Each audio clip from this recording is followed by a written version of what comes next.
மேடையில் இருக்கும் அந்நியார் அவர்களுக்கு வணக்கம். சுதீர் சார் வணக்கம். இந்த படத்தின் கதாநாயகன், எதிர்காலத்தின் நம்பிக்கை நட்சத்திரம் சண்முக பாண்டியன் அவர்களுக்கும் வணக்கம். சசி சார் வணக்கம் சார். கஸ்தூரிராஜ் சார் வணக்கம். அப்புறம் கழகத்தை தன் தோளில் சுமந்து கொண்டு வந்திருக்கும் பிரபாகரன் அவர்களுக்கும் வணக்கம். கேப்டனின் அன்பு தம்பிகள், சகோதரிகள், தமிழகம் என்றும் இருக்கும் அனைவருக்கும் எனது வணக்கத்தை தெரிவித்துக் கொள்கிறேன். கேப்டன் ரமணாவில் மட்டும் எனக்கு அறிமுகம் நினச்சிட்டு இருப்பீங்க, கிடையாது. ரொம்ப நாளுக்கு முன்னாடி எனக்கு அவர் பரிச்சயம்.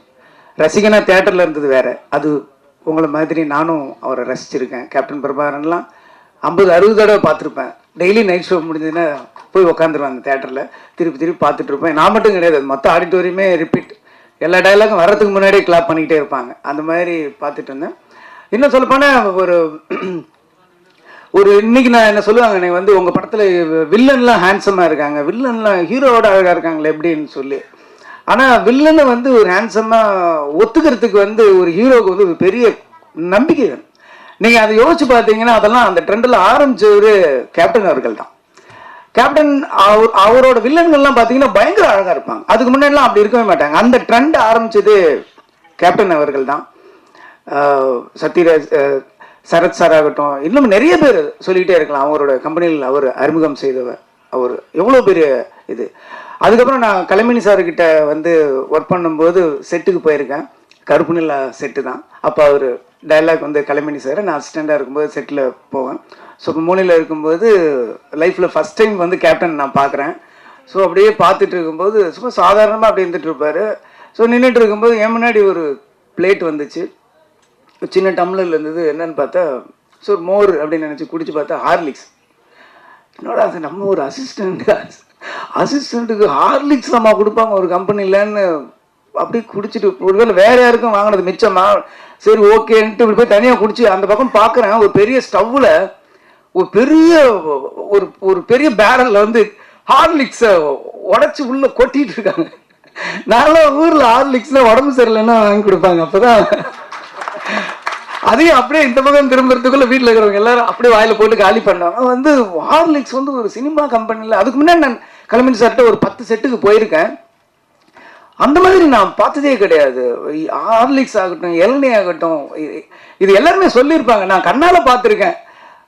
சபரிமலை மாலை போட்டவங்கெல்லாம் கருப்பநிலாவில் கோவாவில் ஷூட்டிங் நடந்துட்டு இருந்தப்போ அப்போ அவங்க சாப்பிட்டுட்டு இருக்கிற இடத்துக்கு வராரு கேப்டன். அவங்க பார்க்குறாரு. பார்த்துட்டு இவங்களுக்கு என்ன எதுவும் வைக்கலன்னா, இல்லை கேப்டன் அவங்க நான்வெஜ் சாப்பிட மாட்டாங்க, மாலை போட்டிருக்காங்கல்லன்னு.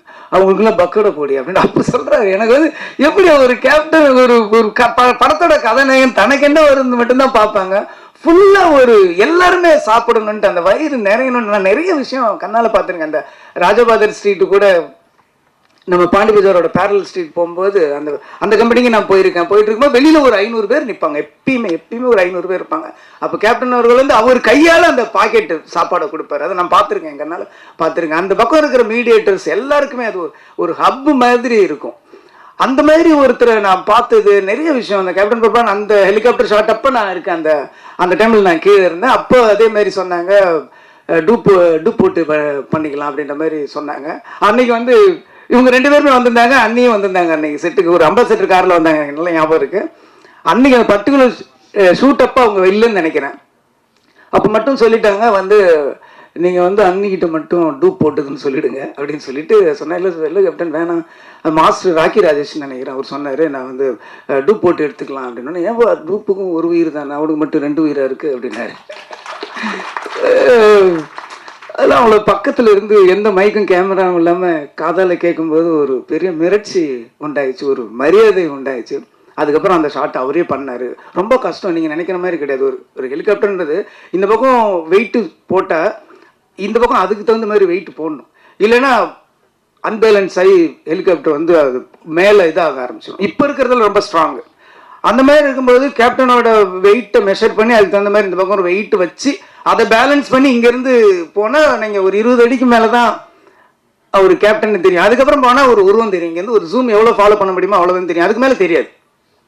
ஸோ எவ்வளோ நடிகர்கள் நடிக்கும்போது ஒரிஜினல் பண்ணுவாங்க, பாடி டபுள் பண்ணுவாங்க, ஃபேஸ் ரீப்ளேஸ் பண்ணுவாங்க, சிஜி பண்ணுவாங்க, எவ்வளவோ பண்ணிட்டு நான் தான் பண்ணேன்னுவாங்க.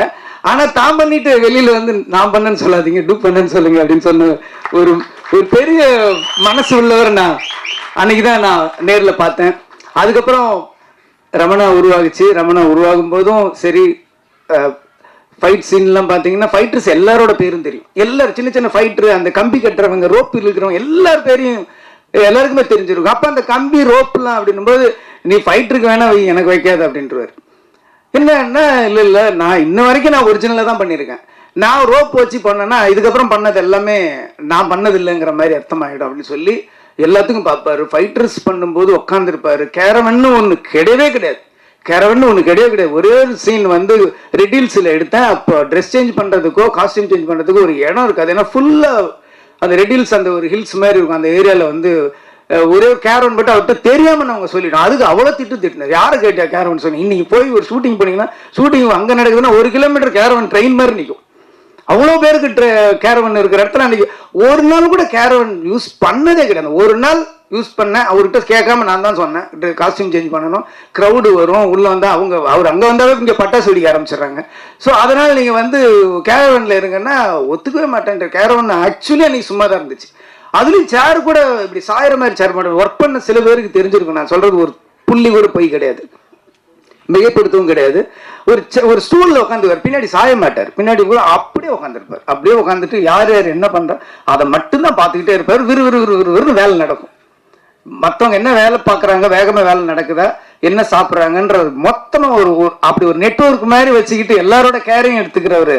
அவர் ஈவன் டயலாக்லாம் உங்களுக்கு வந்து தெரியாது. ரமணால வந்து எந்த டயலாக்குமே நான் 2 டேக் மேலே போனதே கிடையாது. எந்த டயலாக்குமே 2 டேக் மேலே நான் போனதே கிடையாது. கேப்டன் மேடல் அப்படி பேசுவார், இப்படி பேசுவார், என்ன எதுன்னா அன்னைக்கு நான் பார்த்தப்ப நீங்கள் வந்து அந்த சீஃப் மினிஸ்டர் அந்த ஒரு லிஸ்ட் சொல்லுவார், தமிழ்நாட்டோட லிஸ்ட், அந்த புள்ளி விவரம்லாம் சொல்லுவார். 2 டேக் போச்சு. அதோட கேமரா வந்து கரெக்டாக செட்டில் ஆகல, அதனால 2வது டேக் போச்சு. ஆனால் ஃபுல் நம்பர் டயலாக் கூட நம்ம சொல்லலாம். நம்பர்ஸ் ரொம்ப சொல்றது ரொம்ப கஷ்டம். தமிழ்நாட்டில் இத்தனை ஹாஸ்பிட்டல், இத்தனை போலீஸ், இத்தனை பெட்டு, இத்தனை பேஷண்ட்டு, ஓட்டுரிமை இருக்கிறவங்க, ஆம்பளை பொம்பளைன்னு சொல்ல அந்த நம்பர் சொல்றது நம்ம வந்து ஒவ்வொரு இடையும் போய் செக் பண்ணி எழுதிடலாம். நம்பர் எழுதுறது ஈஸி, என்னாலே சொல்ல முடியாது. ஒரு அப்படியே ஃபுல்லாக பண்ணிட்டு டயலாக் எடுத்தாரு. இதை மட்டும் எனக்கு 2 நாள் முன்னாடி டயலாக் கொடுத்துருன்னு சொன்னார். 2 நாள் முன்னாடி டயலாக் சொன்னால் ஃபுல்லாக பண்ணார். 2 டேக்கில் சிங்கிள் ஷாட் நீங்கள் பார்த்தீங்கன்னா தெரியும். அப்படியே ட்ராலி ஃபாலோ பண்ணிட்டே இருக்கும். சிங்கிள் ஷாட்டில் முடிச்சாரு. டயலாக் ஆகட்டும், நடிப்பாகட்டும், ஃபைட் ஆகட்டும், அவருக்கு ஈடு இணை யாருமே கிடையாது. கதர் சட்டையாரும் காக்கி சட்டையும் அப்படி ஒரு அழகனை இந்த தமிழ்நாடுக்கு முன்னாடி பார்த்துருக்காரு. நல்லா யோசிச்சு பாருங்க. நீ கதர் சட்டையில போட்டு வந்த அந்த அழகு அப்படி பார்க்கறதுக்கு கண்ணு பார்த்தாது. காக்கி ட்ரெஸ் அந்த போலீஸ் யூனிஃபார்ம் பார்த்தா அந்த கம்பீரத்தை பார்க்கறதுக்கு கண்ணுக்கு பார்த்தாது. அப்படி ஒரு ரியல் போலீஸு கூட நம்ம இந்த மாதிரி வரணும்டா அப்படின்ற மாதிரி ஒரு இன்ஸ்பிரேஷனா இருக்கிற உருவம் தான் கேப்டன். நிறைய பண்ணாரு. அதுக்கப்புறம் என்னுடைய திருமணத்துக்கும் வந்தாரு. ஏன் இப்படி சும்மா மொட்டை பையனாவே சுத்திட்டு இருக்க, முதல்ல கல்யாணத்தை முடி, உடனே குழந்தை பெற்றுருன்னு சொல்லி எந்த ஹீரோ அப்படி சொல்லுவாங்க? யோசிச்சு பாருங்க. படம் நடிச்சா அதுக்கப்புறம் நம்பரை டெலிட் பண்ணி அடுத்த படம் ஹிட்டு, திருப்பி ஒர்க் பண்ணாலும் திருப்பி நம்பரே சேவ் பண்றேன். இந்த உலகத்துல அவன் என்ன பண்றான், என்ன பண்ற இப்படின்னு வந்து என் கல்யாணத்து வரைக்கும் வந்து சிரமம், எவ்வளவு சிரமம். இங்க இருந்து இங்க செங்கல்பட்டு தாண்டும் போதுல இருந்தே வண்டி டிராபிக் ஜாக ஆரம்பிச்சிருச்சு. கிட்டத்தட்ட ஒரு 7,000 8,000 வெஹிக்கிள்ஸ் எல்லாமே தொண்டர்கள் தான். அன்னைக்கு வரலாறு காணாத கூட்டம்னா எனக்காக கிடையாது, கேப்டனுக்காக. அந்த ஸ்டேஜில் அவ்வளோ கூட்டத்தில் நாங்கள் 2 பேரும் இப்படி முண்டிட்டு இருந்தோம். அவ்வளோ ஒரு வரலாற்று சிறப்பு மிக்க ஒரு திருமணமாக என்னுடைய திருமணத்தை மாற்றின ஒரு கேப்டன் அவர்கள். ஒரு அற்புதமான மனிதர். இங்கே வந்து கஸ்தூராஜா சார் வந்து நானும் ஒர்க் பண்ணியிருக்கேன்னு எனக்கு சின்ன பொறாமையாக இருந்தது. எனக்கு மட்டும்தான் அந்த பெருமை இருக்கும்னு நினச்சி அவரும் ஒர்க் பண்ணியிருக்காரு. ஸோ அந்த ஒரு மனிதரை வந்து நம்ம அவ்வளோ பக்கத்தில் இருந்து என் வாழ்க்கையில் வந்து நான் 1 வருஷத்தை அவரோட கழிச்சிருக்கேன் போது அந்த ஒவ்வொரு நினைவுகளும் என் வாழ்க்கையில் எப்பயுமே எதிரொலிச்சுக்கிட்டு இருக்கும். அவர் குரல் எப்பயுமே என் காதில் கேட்டுக்கிட்டே இருக்குங்கிற போது எனக்கு ரொம்ப அதை விட ஒரு பெருமை என்ன இருக்க முடியும்? அப்படி ஒரு மாமனிதர் நம்ம மண்ணில் இருக்கு இருந்தாரு. ஒரு பெரிய நம்ம வாழ்க்கையில் எப்பயுமே நம்ம கடவுள் வந்து எப்பயோ ஒரு வழியை வந்து நமக்கு என்னைக்குமே ஒரு இழப்பையும் ஒரு பிரிவையும் நமக்கு வந்து யாராலையுமே ஈடு செய்ய முடியாது. எந்த மருந்தாலும் அதற்கு அதை ஆற வைக்கவும் முடியாதுன்றது வந்து கேப்டனுடைய இழப்பு. இருந்தாலும் கேப்டன் ஒரு அற்புதமான 2 சிங்கக்குட்டிகளை கொடுத்திருக்காரு. கேப்டன் வந்து எல்லாருக்கும் எல்லாமே கொடுத்திருக்காரு. ஆனா யாருக்குமே கொடுக்காத ஒன்னே ஒண்ணு இந்த படத்தோட ஹீரோ கொடுத்திருக்காரு. அவரோட 2 கண்கள். அந்த கண்ணு போதும் கேப்டன் பாக்குற மாதிரி அப்படியே இருக்கு. எவ்வளவு பேருக்கு இண்டஸ்ட்ரியில இருக்கிற ஒரு வாழ்க்கை கொடுத்திருக்காரு. ஆர் சுந்தரராஜன் மாதிரி சார் மாதிரி ஒரு வில்லேஜ் படத்தில் நடிப்பாரு.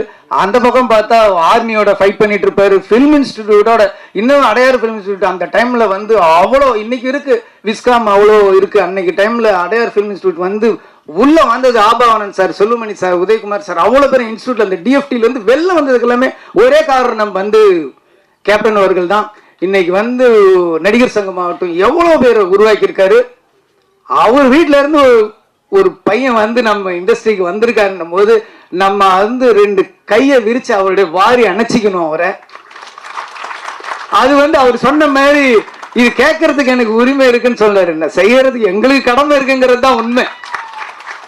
அதனால பத்திரிகை நண்பர்கள் ஒரு 2-3 படத்துக்கு அவர் படங்கள்ல நல்லதை மட்டும் எழுதுங்க. நம்ம அதுக்கப்புறம் நம்ம ஒரு கரெக்டா பாத்துக்கலாம். ஆனா அந்த ஃபர்ஸ்ட் என்கரேஜ் பண்ண வேண்டியது உங்க கையில தான் இருக்கு. இண்டஸ்ட்ரியில இவ்வளவு பேர் என்ன மாதிரி எவ்வளவு பேர் வாழ்ந்துட்டு இருக்காங்க, எவ்வளவு பேர் எத்தனையோ வயிறுகள் இன்னமும் சாப்பிட்டுட்டு இருக்கிறதுக்கு அவரு காரணமா இருந்திருக்காரு. அதனால அவருக்கா இந்த படம் மிகப்பெரிய வெற்றியை நம்ம கொடுக்கணும். அது அடையும். ரொம்ப பிரமாதமா இருக்காரு. எனக்கு ஒரே சந்தேகம் தான், எப்படி இவருக்கு கட் அவுட் வைப்பாங்கன்னு நான் ஆச்சரியப்படுறேன். ஏன்னா இவரே கட் அவுட் மாதிரி இருக்காரு. இவ்வளவு ஒரு கம்பீரமான ஒரு கதாநாயகன் தமிழ் சினிமா கிடைச்சிருக்காரு. ரொம்ப சந்தோஷமா இருக்கு. வளர்ந்து வாங்க. ரமணா 2 எடுப்போம். திருப்பியும் வந்து நம்ம கேப்டனை வந்து நம்ம காட்டுவோம். இந்த படம் ரொம்ப அற்புதமா இருக்கு.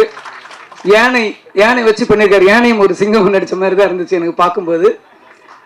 கள்ளழகர்லையும் கேப்டன் அவர்கள் வந்து யானையோட நடிச்சார். அப்போ ஒரு இன்டர்வியூக்குள்ள நான் படிச்ச ஞாபகம் இருக்கு. நான் வந்து யானை வந்து அப்படியே ஒரு குழந்தை மாதிரி பிஹேவ் பண்ணுது, நானே ஒரு யானை வாங்கலான்னு இருக்கேன் அப்படின்னு ஏதோ ஒரு இன்டர்வியூவில் அவர் சொன்னது மாதிரி நான் படித்த ஞாபகம் இருக்குது. அவ்வளோ ஒரு அற்புதமானவர். இன்னும் சொல்லப்போனால் ரொம்ப கடினமான உழைப்பாளி. சேலத்திலேருந்து ஒரு இதுலேயும் நான் பத்திரிகையில் படிச்சுதான், சேலத்திலேருந்து ஊட்டிக்கு பைக்லேயே ஷூட்டிங்க்கு போனார் அப்படின்லாம் நான் படிச்சிருக்கேன். அவ்வளோ கடுமையான உழைப்பாளி. உழவன் மகன் படத்தில் வந்து ஏவிஎம் ஸ்டுடியோவில் 2 ஃப்ளோரில் வந்து ஒரு ஃப்ளோரில் வந்து ஃபைட் எடுத்துகிட்டு இருக்காங்க. ரிலீஸ் ஃபிக்ஸ் பண்ணியாச்சு. ஒரு ஃப்ளோரில் வந்து ஃபைட் எடுத்துகிட்டு இருக்காங்க. இன்னொரு ஃப்ளோரில் வந்து சாங் எடுத்துகிட்டு இருக்காங்க. ஸோ இங்கே ஒரு யூனிட், இங்கே ஒரு யூனிட் இருக்குது. இங்கே ஃபைட் பண்ணுறாரு, அங்கே போய் சாங் நடிச்சிட்டு வர்றாரு. 2 பேர் மாற்றி ஒரு 4-5 டேஸ் கூட நடித்தவங்க ராதா இவங்க எல்லாமே மயங்கி விழுந்துட்டாங்களாம். அப்போவும் ஹார்ட் ஒர்க் பண்ண ஒரு அற்புதமான ஒரு ஸோ கேப்டன் வந்து எல்லாத்துலேயுமே ஒரு 100 மார்க் வாங்கின ஒரு உழைப்புலையும் சரி. நீங்கள் வந்து கேப்டன் வந்து வீட்டில் பார்த்துருப்பீங்க, நாங்கள் பக்கத்தில் செட்லேயே பார்த்துருக்கோம். அவர் அளவுக்கு நீங்களும் கடினமாக உழைக்கணும். அதே அளவுக்கு புகழ் கொடுக்கறதுக்கு தமிழ் மக்களும் ரெடியாக இருக்காங்க. எல்லாரும் அவருக்கு வாழ்த்துக்களை சொல்லணும். நீங்களும் இந்த படம் மிகப்பெரிய வெற்றி அடையணும். இந்த படத்தோட இயக்குனர், ஒளிப்பதிவாளர் எல்லாருமே நல்லா பண்ணியிருக்கீங்க. எல்லாருக்கும் என்னுடைய வாழ்த்துக்கள். படம் மிகப்பெரிய வெற்றி அடையணும்னு சொல்லி நான் இறைவனையும் கேப்டன் அவர்களையும் வேண்டிக் கொள்கிறேன். நன்றி.